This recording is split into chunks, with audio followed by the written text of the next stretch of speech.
We're one of those illegal gatherings, and they told Sherry that there would be no, it was in New York, no marches, no permits.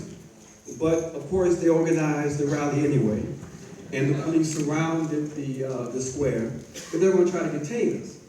Now, I had a chance to speak, and so I saw what was happening. So I said, I'm going to speak, and then I'm getting out of here. But you know what? The people were coming out, and more people came, and the police barricades were pushed further and further back. And I was like watching, okay, let's see what's going to happen. And the people were ready to step off, and Sherry put everybody in line. She said, we stepping off. And I said, when the masses are moving like this, you got to be with the masses. And I joined that line with them. And we walked, and it was the only successful permanent march at that convention. That is my sister.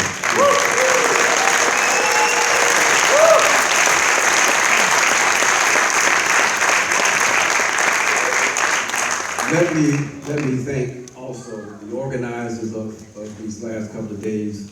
As an event planner, I know how difficult it is to organize these events.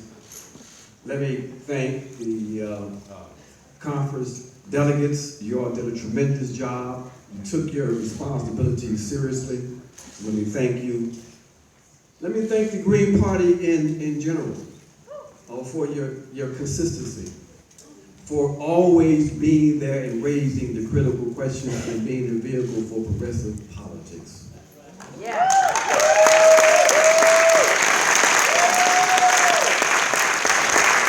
And last but not least, let me thank my leader,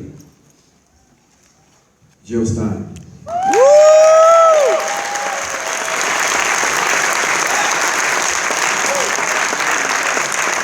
Brothers and sisters, friends,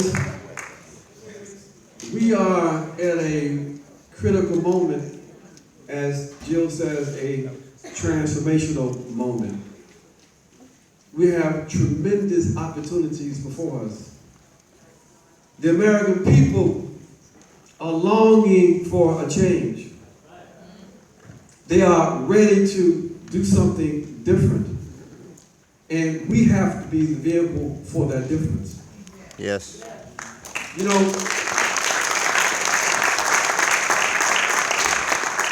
There are difficult conditions that the people face. They tell us that there has been a recovery and things are all right from the crisis. But you know what? There are millions of people who we work with, who haven't experienced any kind of recovery. There are millions of people who still don't have a place to lay their head at night. There's a reason why the fastest growing population of homeless people are black women with children. There are millions of people who would like to have a job where they can live a decent life, but they don't have it. And if they have a job, then basically they are making starvation wages. They're working 2 and 3 different jobs just to make ends meet. But they tell us things are better. We have a situation where, as a consequence of austerity across this country, in communities where we live and work, they're closing down schools. People live in communities where they can't go to the store because there's no store. So you have like 48 million people who are living in situations where they are going to bed every night hungry. We have a situation where basically, even with so-called Obamacare, we have millions still without health care. These are difficult conditions. Difficult conditions. And people are wondering why. Why do we have to accept this kind of situation? And so when the two parties attempt to try to herd people based on fear, we find that today there are millions of people who are to do something different, who are prepared to go another way. And we are going to be there to provide that opportunity for a new day and another way.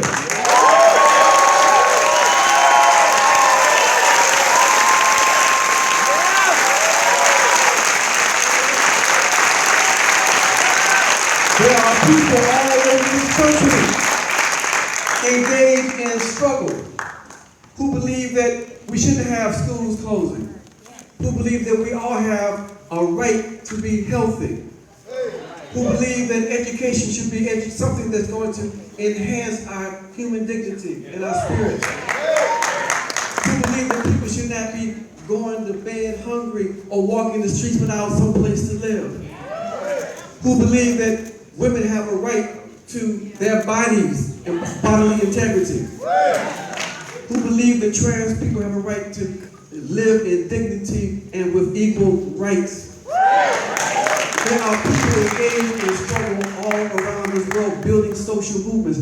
And part of that motion, they're looking at how do we relate to the electoral process? How do we look at electoral processes as part of a larger strategic plan? And there are many people saying that in terms of building power, we can look critically at how we advance our efforts through the electoral process.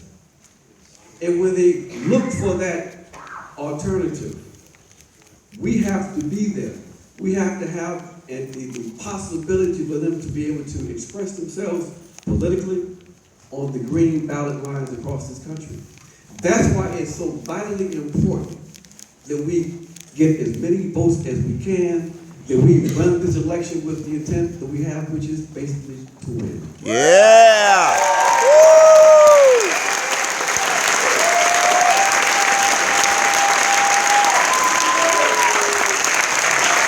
My brothers and sisters, I've lived my entire life committed to the notion of independent politics, building alternative power.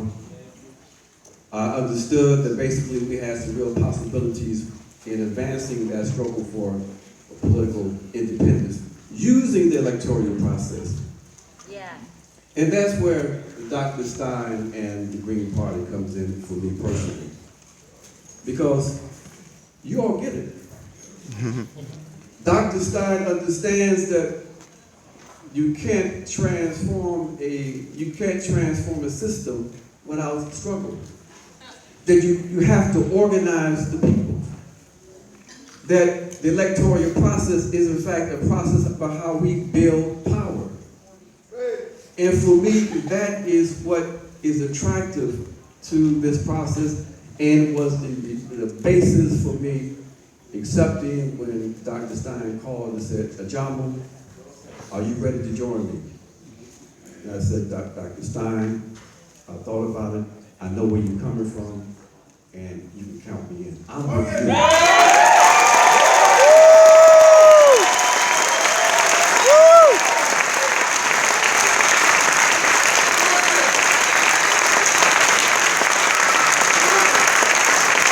It is that commitment to building popular power.